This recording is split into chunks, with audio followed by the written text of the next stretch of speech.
Welcome to this CommunityViz video tutorial. This tutorial will show you how to use the Common Impacts Wizard, an easy-to-use tool to create a set of indicators for a CommunityViz analysis. In previous tutorials, we've covered what an indicator is and how we use them as descriptive measurements that apply to scenarios. Indicators are often displayed with the help of a visual aid such as a chart. Maps showing attribute information give us additional detail. The Common Impacts Wizard is a great way to create a set of indicators. The wizard will guide you through the process of creating 15 indicators on a variety of topics. With a few clicks, you can create charts, reports, formulas, indicators, attributes, and assumptions to help analyze your scenarios. The Common Impacts Wizard consists of 4 simple screens. We'll step through them in this tutorial. After the wizard runs, we'll look at the results and view the assumptions behind the indicators. We'll change an assumption and see how that affects the indicator. For this example, we'll use our New City Center CommunityViz analysis. New City Center is a CommunityViz analysis that is based on a quickly growing city in the western US. In this analysis, we have 2 growth scenarios for an area that is currently undeveloped. We're currently working in the active scenario, which is Alternative B.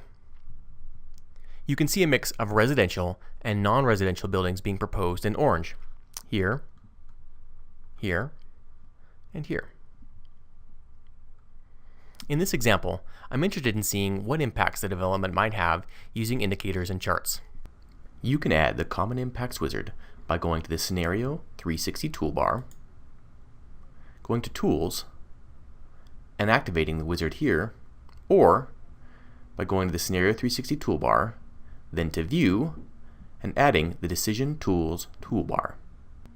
Open the Common Impacts Wizard by pressing this button. In the first screen of the wizard, we need to indicate which of the common impacts we'd like to create. If you're unsure, you can always click Next. All of the standard impacts are selected by default. Notice the instructions ask us to provide a dynamic buildings layer. This is only partially true. The layer does need to be dynamic, but we don't necessarily have to have buildings.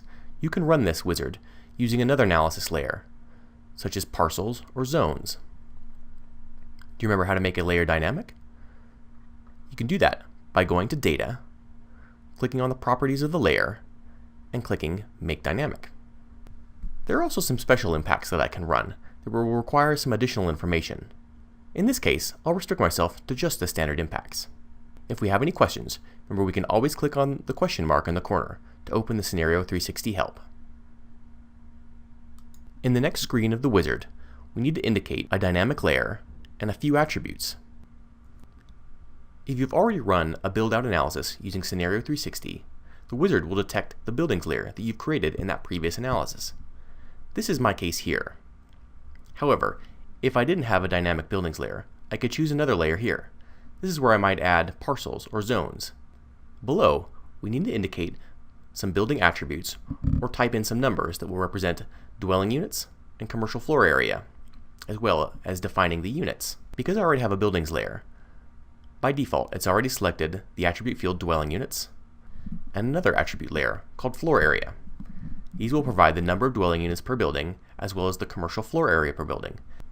If I don't have this information as an attribute field, I could always just type in a number. Let's say that the average number of dwelling units per building in my area is 1. I could add that here.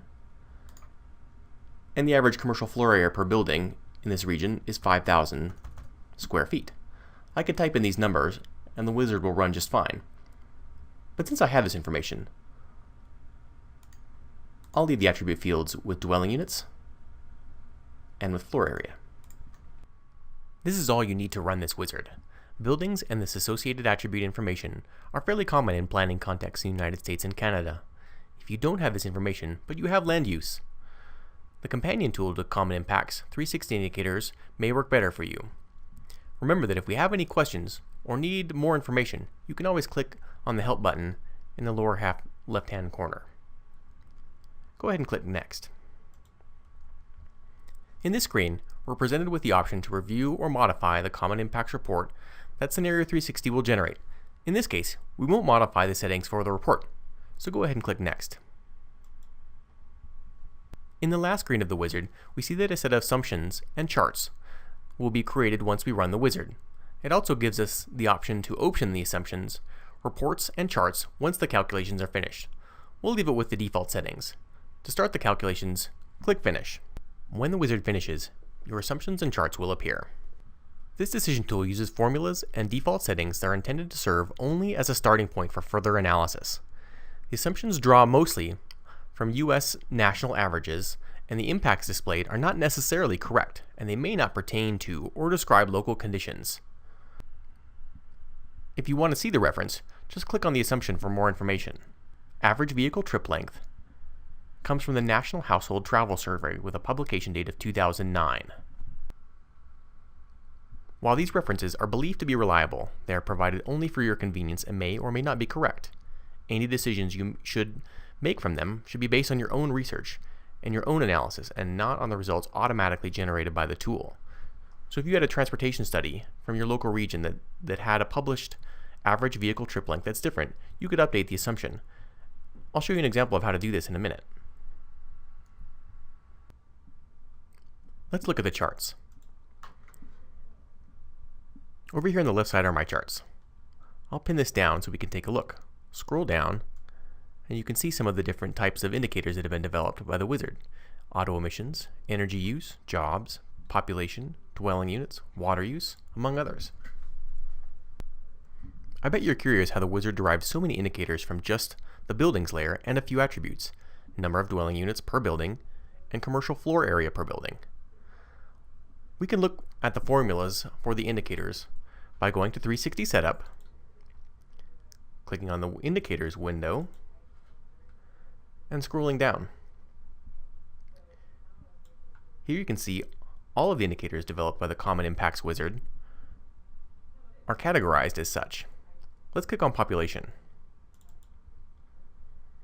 Here you can see the name, the description, the category, and the units of the indicator values. In the next tab, Formula, we can look at the formula. There's an assumption, persons per household, multiplied by the sum of the dwelling units. And there's a where clause that simply confirms the built status of the building. I could edit this if I want to by going into the Edit Formula. If I suspected that the persons per household in this region is different from what the default is, I could change that. For instance, if I went to the US Census website and found that the average number of people per household is higher than what the default is, I could change that and see how it changes the indicator and improve the accuracy of my analysis. Let's do that. Let's cancel out of that. Get rid of my indicators and look for the assumption, persons per household. Here it is. Let's say that the US Census says that the persons per household is actually closer to 2.8 in this particular region. I could adjust my assumption either by sliding the bar or by using this little arrow and move it up to 2.8. I could apply the assumption change and see what happens. A quick calculation occurs, and I can see already in my population graph that the indicator population has gone up a little bit. Population is also related to the labor force population, as well as school children, so you see those have updated as well. You can make changes to the formulas and assumptions, but remember that if you rerun the Comet Impacts wizard, you'll reset all of these to their defaults. To avoid this, you can change the category assignments for the indicators to a new name, and they won't be rewritten. This should give you a basic idea of how the Comet Impacts wizard is used to quickly and easily see impacts. You've seen how to use the wizard, see the formulas, indicators, and assumptions that are important to measuring comet impacts. If you're interested in creating more indicators, check out our tutorial videos on the Custom Impacts wizard and the 360 Indicators wizard.